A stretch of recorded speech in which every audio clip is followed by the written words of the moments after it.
Welcome to Simply Debbie Sue's Southern Whispers. Step into a world where front porches hold secrets, faith carries folks through the hardest days, and the mountains whisper stories only the heart can hear. I invite you into tender moments, gentle humor, and the kind of Southern warmth that feels just like home. Welcome in, friends. I'm so glad you're here with me today. So let's just get into the introduction of this story. In Elkfoot Ridge, a town small enough for everyone to know your business and big enough for rumors to grow legs, folks often judged quicker than they prayed. And no one carried that weight of that gossip more than Paul Quillen, a quiet man with a past people whispered about but never truly understood. What they didn't know was that very man that they mistrusted was the one holding their town together with quiet acts of kindness. This is a story about grace, second chances, and the way goodness often blooms in places folks overlook. This week's story is called The Man Folks Misjudged. Paul Quillen lived in a weathered cabin tucked beneath the ridge, where the pines leaned close and the creek hummed its steady song. He kept to himself, not out of bitterness, but out of habit.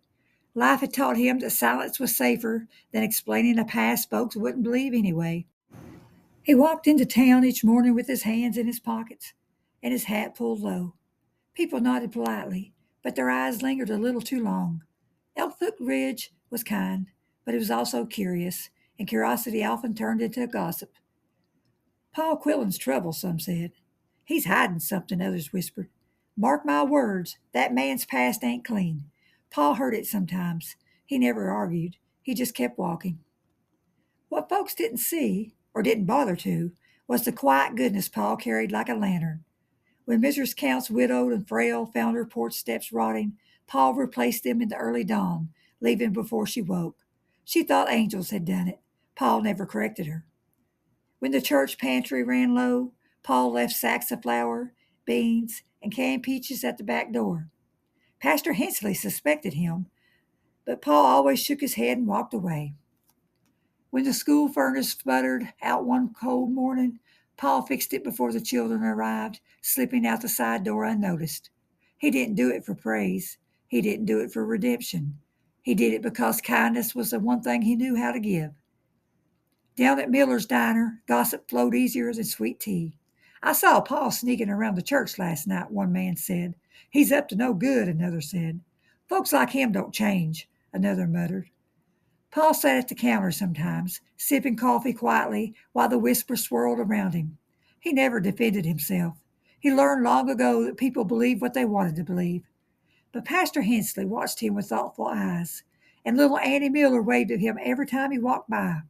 And Mrs. Counts prayed for him each night, convinced he was an angel in disguise. One stormy evening, lightning cracked across the sky, striking the old barn behind Miller's diner. Flames shot up fast, swallowing the roof in seconds. Inside was Annie Miller, who had chased a stray kitten into the barn just moments before. Her grandmother screamed. Men ran for buckets. Chaos erupted. But Paul didn't hesitate. He sprinted through the rain, kicked the burning door down, and disappeared inside the smoke. Moments later, he emerged with Annie wrapped in his coat, coughing but safe. He shielded her with his body as burning beams fell behind them. He handed Annie to her grandmother, nodded once, and started walking home through the storm, soaked, silent, humble. The crowd stood frozen. The man they judged had just risked his life without a second thought. The next morning, Elkfoot Ridge felt different. Pastor Hensley knocked on Paul's cabin door.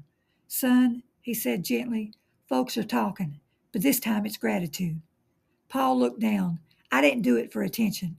I know, the pastor replied, but people finally see what God's seen all along. Word spread fast. Not gossip this time, but truth. Mrs. Counts told everyone about her porch steps. The school shared the story of the furnace.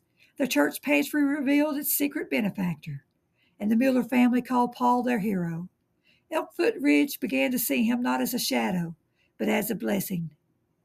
The following Sunday, Paul walked into church, heads turned, but not with suspicion, with respect, with gratitude, with softened hearts.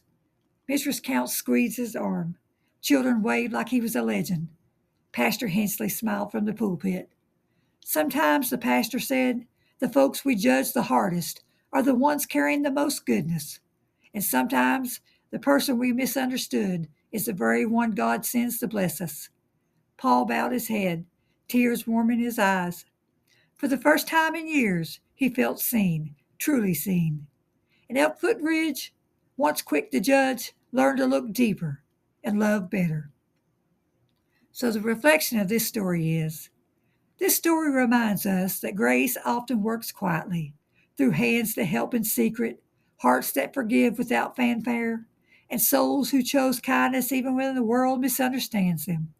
Gossip may be loud, but goodness is louder. And sometimes the person folks whisper about is the very one holding the whole town together. May we learn to look past rumors, listen with compassion, and see people the way God sees them, not by their past, but by the goodness blooming in their present. Thank you all for joining me today. Come back next week for another story. May these stories that I have written wrap around you like a well-loved quilt. May they remind you that God is near, hope is steady, and joy often comes softly, like a whisper on a southern breeze.